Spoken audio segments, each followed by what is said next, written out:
Orar. Senhor nosso Deus, nós estamos aqui de novo na sua presença para participar de um momento, meu Pai, de consagração, de dedicação através dessa live, Deus. Pedimos o perdão dos nossos pecados. Eu peço perdão dos meus pecados, das minhas faltas. Cada pessoa pede perdão dos seus pecados. Que o Senhor venha desobstruir as nossas vidas, todo impedimento, todo embargo que o pecado realmente causa. Nós pedimos perdão para poder destravar, para poder desembargar a nossa vida, Deus. E para isso o Senhor deixou o recurso do perdão, para a gente pedir incansavelmente sempre que precisar, porque o Senhor sabe que a perfeição é algo que não existe em nós. Derrama sobre nós da Tua bênção, da Tua graça, e que a Tua palavra venha de encontro às nossas necessidades e alcance a nossa alma e o nosso coração, ó Deus, no nome de Jesus. Amém. Amém? O que eu quero conversar com você hoje, ó, já tem mais de 100 pessoas, né? O que eu quero conversar com você hoje está no capítulo 6, do versículo 17, do livro de 2 Reis. Quero falar um pouquinho do mundo espiritual. Você sabe que existe um mundo espiritual, a Bíblia deixa claro isso aí, que o mundo espiritual existe. Mas você está no mundo natural, eu estou no mundo natural, que é o mundo que nós vivemos, essa dimensão aqui. A gente, quando por alguma razão entra no mundo espiritual, a gente fica impactado, a gente fica como que assustado, porque não é um mundo normal para nós, não é um mundo comum para nós, e quando você tem qualquer visão do mundo espiritual, geralmente a gente se assusta, a gente fica assombrado, um monte de coisa acontece exatamente pela falta de não termos constantemente acesso a isso. E quando a gente lê a Bíblia, a gente percebe, por exemplo, que toda a proteção de Deus para nós, ela vem no mundo espiritual. Os anjos que Ele manda você não vê, mas existe anjo que protege você, pelo menos a Bíblia garante isso aí, que os anjos do Senhor se acampam ao redor dos que os temem. Então quer dizer que Ele está acampado, que Ele vive ali, que Ele está presente ali, apesar de você não ver, porque Ele está no mundo espiritual. Se você vê, você se assusta. Se de repente o anjo se permitir ser visto por você, você vai tomar o maior susto exatamente por isso, porque não é comum o mundo espiritual para você, né? Mas nós sabemos que no mundo espiritual não habita só anjo de Deus, não. Habita presenças indesejáveis, presenças espirituais malignas, também vivem nesse mundo espiritual. A prova é que quando Jesus estava fazendo o jejum, que ele foi tentado lá no deserto, apareceu uma figura do mundo espiritual para procurar tentá-lo. Então tudo existe no mundo espiritual e às vezes as pessoas têm acesso, às vezes as pessoas de alguma forma vê alguma coisa, né? E quando vê, se assusta, né? É comum as pessoas falarem, eu vi isso, eu vi aquilo e tal, e quando vê, se assusta. Por exemplo, eu me lembro do caso de uma história que eu vou contar aqui, de um amigo meu, de um pastor. Ele era pastor lá em Castanhal, no estado do Pará, uma cidade lá, e quando ele chegou lá, nessa época, a cidade de Castanhal era muito difícil pregar lá. Ninguém conseguia levantar a igreja. Hoje tem uma baita de uma igreja lá, abençoadíssima, que cresceu com o pastor Valdir e que teve continuidade no crescimento com o pastor Valdenito, que está lá hoje, mas antes também tinha o pastor Paulo Queiroz, que andou por lá e que fez um grande trabalho e começou a sequência de grandes trabalhos. Mas quando eu fui pastor lá em Castanhal, por alguns meses, não tinha ninguém lá, não tinha ninguém na igreja. Aconteceu um problema lá que praticamente a igreja ficou sem ninguém, né?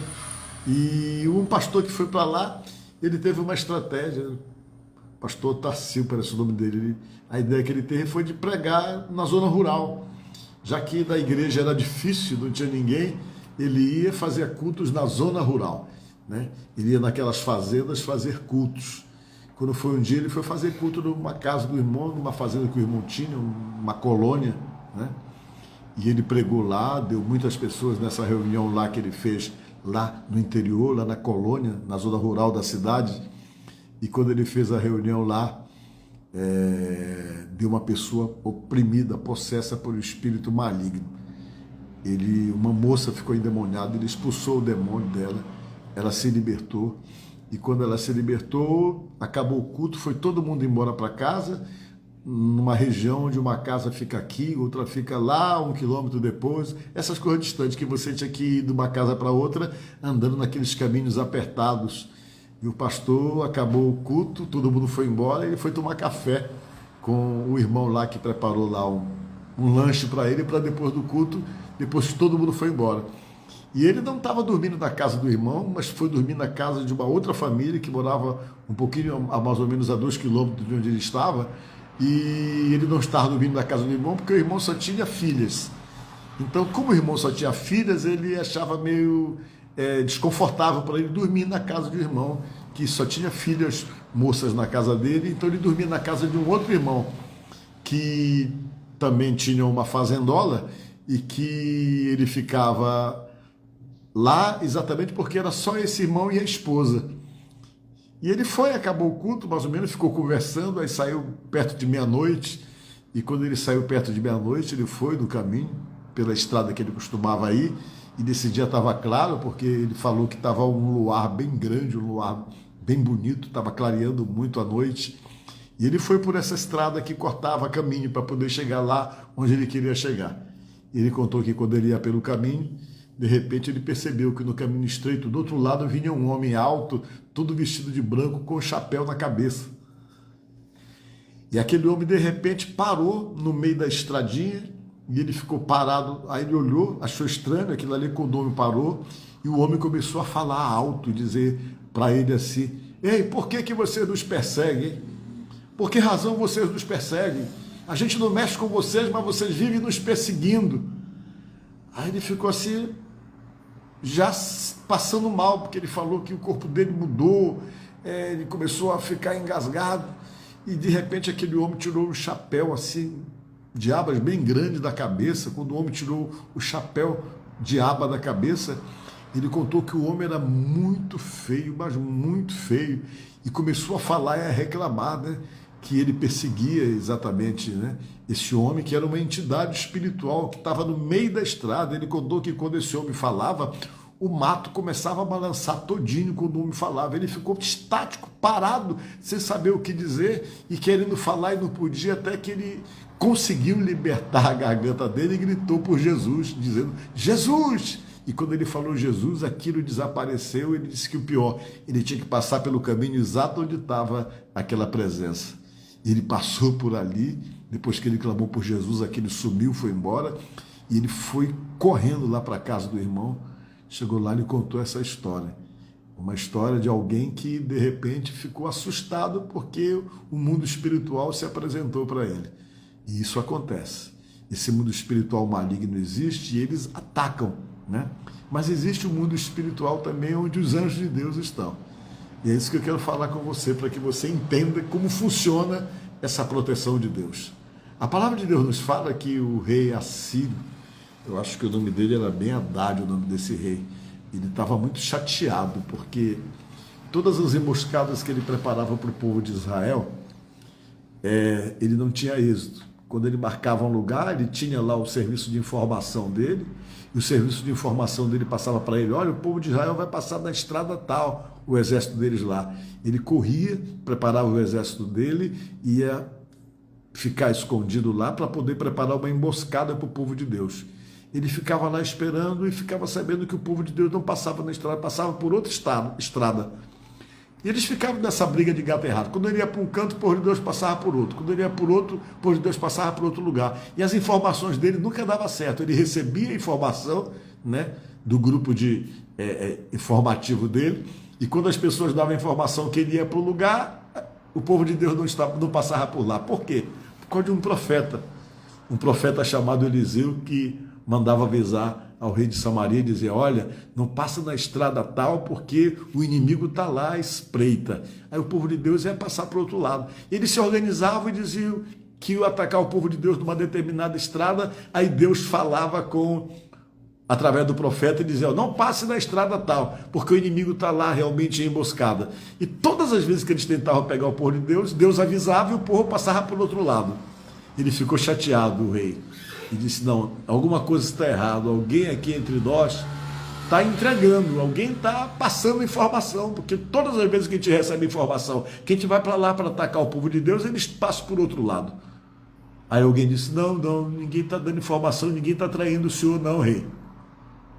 O que acontece é que lá eles têm um profeta que se chama Eliseu, e esse profeta chamado Eliseu, ele sabe de tudo que o Senhor fala, até das coisas que o Senhor fala na sua câmara real, no seu quarto real, ele sabe, esse profeta. E é ele que avisa o pessoal lá para passar em outra estrada. Ele se revoltou, disse, o quê? Eu vou matar esse profeta. Ele pegou um monte de soldado e procurou saber onde morava o profeta Eliseu. O Eliseu morava numa zona rural sozinho, a casa dele lá. Era lá que ele vivia. Ele pegou aquele monte de soldados, mas muitos soldados, e resolveu então fazer uma viagem e ir lá para o lugar onde morava o profeta Eliseu. Quando ele chegou lá, gente, ele chegou de madrugada e cercou a casa do Eliseu, aquele monte de soldado sírio já disposto a matar o Eliseu, porque no entendimento deles o Eliseu era informante, né? E que acabava, de uma certa forma, protegendo o povo de Deus, e ele nunca conseguia fazer exatamente o seu ataque sobre o povo de Deus. Ele chegou e cercou a casa do profeta Eliseu, muitos soldados sírios. E o garoto, o ajudante do profeta, que parece que era o Geazi, saiu para ir buscar água, porque o ajudante do profeta é que ia buscar água de manhã cedo para as necessidades domésticas, para fazer o asseio, que os profetas faziam. O ajudante estava ali para isso, para ir buscar água, para cuidar do profeta. E quando ele sai na porta, que vai talvez lá no córrego para buscar água, o que ele vê? Ele vê um monte de soldados sírios cercando a casa do profeta. O garoto se apavorou, o rapaz, ficou assustado e correu e voltou e disse para o profeta, profeta, ai meu senhor, nós vamos morrer. Aí fora está cheio de soldado sírio. Os sírios estão aí com todo o seu exército, vieram aqui para nos matar. E o garoto ficou assustado. E o profeta, quando recebeu essa informação, a Bíblia diz que o profeta saiu por lá de fora da casa, que ele olhou, viu aquele monte de soldado inimigo cercando a casa dele. E diz a palavra que ele balbuciou essas palavras assim: maior são aqueles que estão conosco do que aqueles que estão com eles. Ele falou assim, porque os olhos espirituais dele já viviam aberto, ele já tinha visto ali que Deus, no mundo espiritual, já tinha providenciado exatamente a proteção para ele. Que Deus já estava se movimentando no mundo espiritual para guardar exatamente aquele profeta. O garoto estava do lado dele, o rapaz, o ajudante do profeta, não entendeu nada o que ele estava falando, não entendeu o que ele disse. Para ele aquela palavra era estranha, quando ele falou maior os que estão conosco do que os que estão com eles. E diz a palavra de Deus nesse texto que eu mandei você ler, no versículo 17, do capítulo 6 do livro de 2 Reis, que então o profeta orou assim. Orou desse jeito. O profeta, quando viu tudo, ele orou desse jeito. Ó Senhor Deus, ele falou, abre os olhos desse meu empregado, né, desse meu ajudante, para que ele veja. Ele falou assim, está na Bíblia, para que ele veja. Deus respondeu à oração dele. Aí o ajudante do Eliseu olhou para cima e viu que ao redor de Eliseu o morro estava coberto de cavalos e carros de fogo. Quando os sírios atacaram Eliseu, orou assim: o Senhor Deus faz com que esses homens fiquem cegos. E ele viu, veja a mesma coisa. É muito interessante essa palavra, que diz que estava ao derredor, né? Estava, deixa eu ver aqui, Eliseu olhou para cima e viu ao redor. Estava tudo ao redor. Está entendendo? O que é redor? Redor é num plano mais próximo. No derredor é num plano mais longo. O inimigo estava ao derredor, num plano mais longo, num círculo mais longo, mas ao redor já estavam ali os anjos de Deus, tudo preparado para proteger o servo de Deus chamado Eliseu. Só que o garoto não viu, porque os olhos deles espirituais estavam fechados. Foi necessário Eliseu fazer uma oração para que os olhos do menino abrissem, e quando os olhos dele abriu, ele viu que Deus tinha mandado uma legião de anjos para proteger o profeta Eliseu. Amém? Essa história é bonita, né? Pois bem, e o que aconteceu depois, você lê aí na sua Bíblia. Porque, na verdade, o que eu quero dizer para você é que no mundo espiritual, que você não vê, se desenha as tuas vitórias, se desenha os teus livramentos, se desenha a tua proteção, se desenha uma série de coisas. É tudo no mundo espiritual. Esse mundo que a gente visualiza quando Deus permite, como nessa situação aqui. Talvez você não esteja vendo, mas aí onde você está, o anjo de Deus está com você, se você é de Deus, porque a Bíblia fala isso, que os anjos de Deus se acampam ao redor dos que o temem. Você está entendendo? Se você é uma pessoa temente a Deus, significa que tem um anjo de Deus acampado para poder realmente guardar você. Porque a Bíblia diz que Deus dá ordem aos seus anjos, ao teu respeito. Só que você não vê ele, o anjo, mas ele está aí, né? Está aí do seu lado, com certeza, mesmo que você não veja, porque isso é que fala a palavra de Deus e dessa forma que Deus exerce a sua proteção. Então que você esteja guardado, protegido no mundo espiritual, que os anjos de Deus estejam atentos para te dar livramento, para te guardar, para repreender o que é mal, o que é maligno e dessa forma assim Deus poder exercer a sua proteção sobre você. Amém? Que Deus te abençoe. E olha, fica firme no teu propósito de jejum, né? Até domingo, hein? Não se esqueça disso. Fique firme no propósito de jejum até domingo, que é o dia que termina. Mas tem gente que começou depois, vai ter que se esticar um pouquinho mais, tá? Mas antes de fazer uma oração para vocês, eu quero avisar que amanhã é dia de culto de oração nas igrejas quadrangular nossa aqui por perto, por exemplo. Tanto lá do Monte Castelo como na Península tem culto de oração amanhã às 19h30. E na quarta-feira tem culto de unção com óleo no Monte Castelo, né? Culto para Deus com unção com óleo, né? Bem como fala Tiago 5,14, Marcos 6,13, que Jesus mandava os discípulos ungir os doentes com óleo e os perturbados também ungidos com óleo. A gente faz a mesma coisa porque achamos que isso aí continua funcionando e para nós tem funcionado, né? Leia lá, Tiago 5,14 e depois Marcos 6,13, que fala como Deus usava o óleo para poder ungir as pessoas, ou seja, como os discípulos usavam o óleo para ungir as pessoas e fazer a oração da fé para dar cura e libertação. Então, quarta-feira nós temos 3 cultos, 9h30 da manhã, 5h30 da tarde e 7h30 da noite ali na Igreja Quadrangular do Monte Castelo. Participa com a gente desses 3 horários, tá bom? E na quinta-feira, às 19h30, eu estou aqui na Igreja da Península, na nossa Quinta da Vitória. Aproveito e convido você para participar com a gente, tá certo? Vamos orar então? Vamos pedir a Deus que Deus abençoe você, abençoe a sua casa, como a gente está fazendo todos os dias, né? Hoje é a live de número 10, a 16ª, né? Isso quer dizer o quê? Que está faltando só 5, né? Essa é a 16ª, 16 mais 5, 21, né? Só faltam 5 dias. Vamos orar então?